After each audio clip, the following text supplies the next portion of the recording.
Hear the term blockchain, you'll think about payments or identity. But how are these technologies going to affect the way that we work, right? The way that we get paid, the way that we find work. This is what I'm going to be talking about today. So first, there was a little introduction of myself, but if this green button will work, it may not be. Looks like the green button's not working. Oh, no, still not working.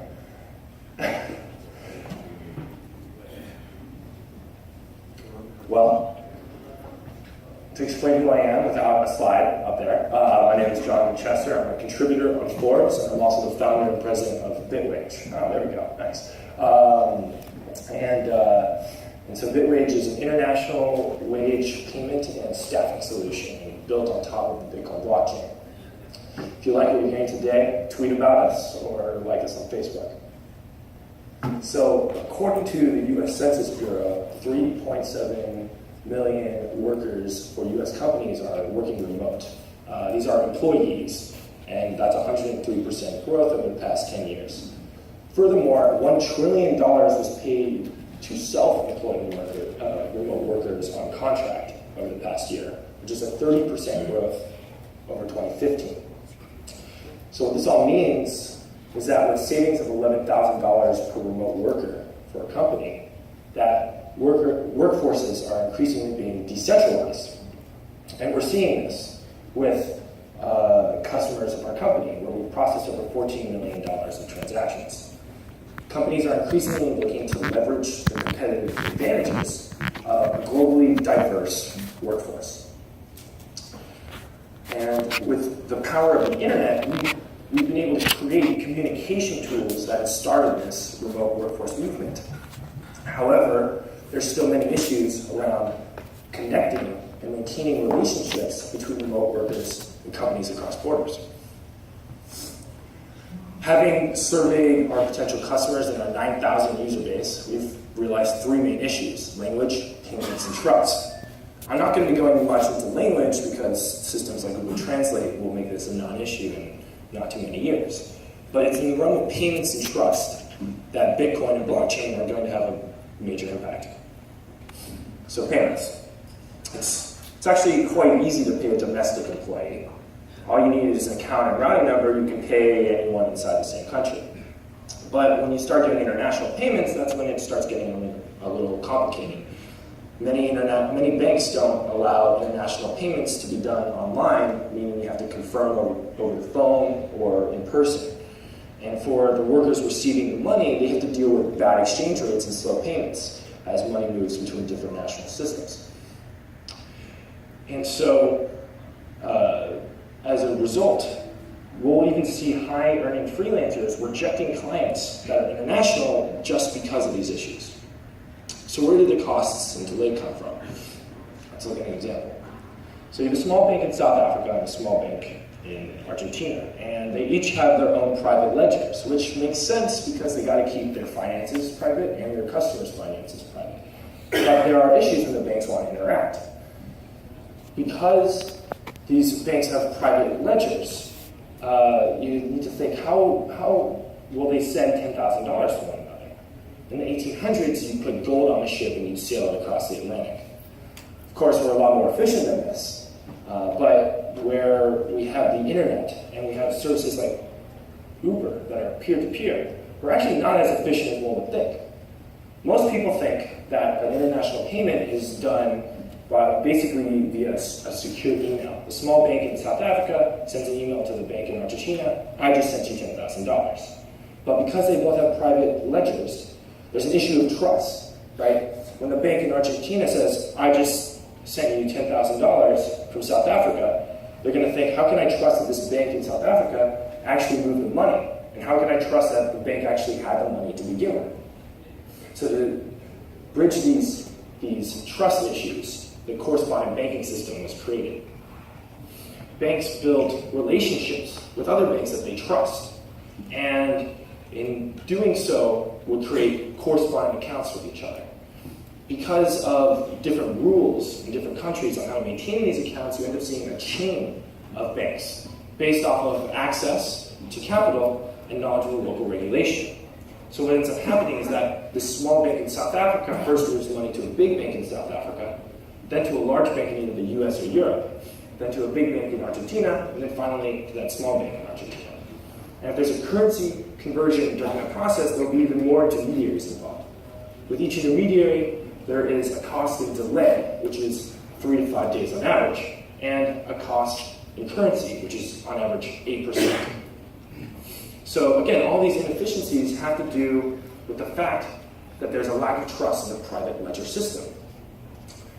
But with Bitcoin, things are different. From a high level, blockchain is a public ledger that is able to maintain high levels of privacy.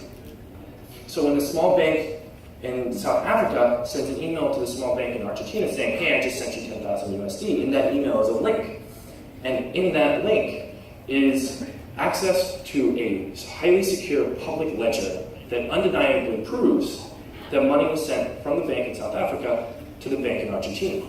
So you no longer need all the intermediaries that were previously in the process, delaying the transaction and taking a fee, and you have a more peer-to-peer experience where the bank in South Africa connects directly to the bank in Argentina.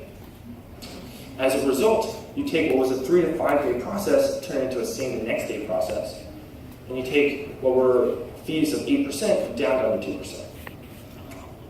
But there's actually another efficiency that can be made with a Bitcoin payment beyond just disintermediation. This is geographical price arbitrage. So there's a common misconception that there is a global Bitcoin price that's the same everywhere on all exchanges around the world. But if you look at GDAX and Gemini, the 2 largest US exchanges, you realize that this is simply not the case. Each exchange has its own spot rate based off of the liquidity and the supply and demand on that platform. And as a result, it creates arbitrage opportunity between different exchanges. And this opportunity gets exacerbated when you look at different currencies and their exchange rates between Bitcoin. And the reason why this happens, and when it happens, is when the price for Bitcoin in a specific country or currency zone vastly outpaces the demand globally. So Bitcoin is often looked at and treated similarly as a commodity like gold or platinum. When economic or political conditions change such that commodities become more popular, such as people buying more gold, a similar effect happens with Bitcoin. And there's no better example of this than what happened in India this past November. So on November 8th of last year, the Indian Prime Minister announced the demonetization of the 500,000 rupee bills. The notes worth about $7 and $14, respectively at the time, represented 86% of India's cash in circulation. So to put this into perspective for us Americans, the last time we faced a disruption of this size to our cash supply was during the bank runs of the Great Crash of 1929. So what happens in a situation like this? Turns out people buy commodities to hedge the risk of an economic slowdown. Many people buy gold, some people buy silver, but most interesting, people buy Bitcoin. So it turns out that in India, the Bitcoin exchanges ended up seeing a price rise of 20% above the global averages during this time period. And as a result, yes, it meant that it cost 20% more to buy Bitcoin, but it also meant that you made 20% more when you sold it. And so as a result, if you're an Indian worker working for a US company, for example, and you were using BitWage's payroll services, you were able to make 80 Indian rupees to the dollar in the interbank rate, the wholesale rate of banks that you can't actually get as a worker. We're offering 68.5 Indian rupees to the dollar. 3 months later, you're still able to get over a 10% premium receiving wages into India, as can be seen by this live rate comparison that can be found on bitwage.com. So, while international payments and Bitcoin together are making payments across borders ever closer to the cheapness, the speed, and ease of a domestic payment, while this is happening, what we're seeing is that international workers, remote workers, and companies are able to maintain relationships a lot easier than before.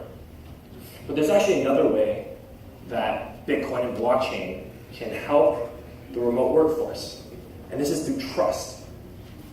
And it's not the same kind of trust in payments, it's a very different kind. It has nothing to do with intermediaries, nothing to do with the cost of payments, and everything to do with the worker, finding the right worker, finding the right employer. Every HR employee's biggest issue is figuring out, will this worker be the right fit for the position that I need? And they need to figure out, can I trust this worker? Can I trust their work history? Turns out that reputation is a very important part of the trust process. Before the internet, the main way that you portrayed your reputation is through referrals, word of mouth. I trust you as an employer because someone that I know, that I trust, believes in your reputation. But now with the internet, there's two other main mechanisms that people will use. The top freelancers and executives out there, they'll become a thought leader, a source of knowledge on a particular expertise or subject, where the content that they provide is incredibly insightful. But for most freelancers out there, they'll use a reputation system on a freelance marketplace, like Upwork, which is a very powerful system. It connects remote workers, and it does a lot to bridge trust issues between companies and remote workers, but there's still a major issue with it, and it's that these systems are very subjective. They're subjective reputation systems, which means that they're easy to manipulate. All of these workers, they know that they need to have attractive profiles that provide a good reputation in order to get quality work. But if you do a quick Google search, you'll realize that there are plenty of reputable bloggers out there telling you how to hack your profile so that you can earn more clients. You can even pay people to give you fake reviews. So how do you fix this? Again, it's really the qualitative aspects, right, the subjective aspect of this reputation that makes it easy to manipulate. But with blockchain, you can actually achieve a quantitative, objective reputation system. It turns out how much you get paid, for how long, and by who are all objective statistics that are good at portraying your reputation in an objective manner. To give you an example, if you have an Amazon Turk worker making $50 a day for a year, you've got one value. If you're a retail salesperson working 1 year full-time and then the next year part-time, that's another value. And if you are a Google developer, software developer, who's been having a raise every year for the past 4 years, that's another value. Right? All of these information are important, are valuable for portraying reputation in an unbiased manner. And it turns out all of this information is recorded in a Bitcoin transaction. So by receiving your wages through a Bitcoin mechanism, you can forever have your objective reputation immutably recorded on the blockchain in a decentralized way from any client that pays you. And this is already happening. We have remote workers who are using the blockchain for this exact use case. They're receiving their wages to obtain a blockchain reputation and are obtaining clients across borders. This is an example of Ryanair, who is a remote worker, a software developer from Brazil, who's currently on a recently released job board at bitwage.jobs. So unlike a subjective system that ends up producing a lot of lemons out there, right? Workers that are not very high quality, but portray themselves as high quality, forcing workers to lower their value on freelance marketplaces than what they should be earning. Instead of having a situation like this, because companies can't trust their profile, with a payment reputation, it's actually incredibly hard to manipulate the reputation mechanism, because you have to actually send money for the reputation to be accrued, and who sent that money is completely transparent on the Bitcoin blockchain. Because of this, it makes it much easier for companies to trust this reputation mechanism. And as a result, you have a very efficient market between remote workers and companies, where previously distance inhibited the ability for a company to understand the true trustworthiness of a high-quality worker versus a lemon.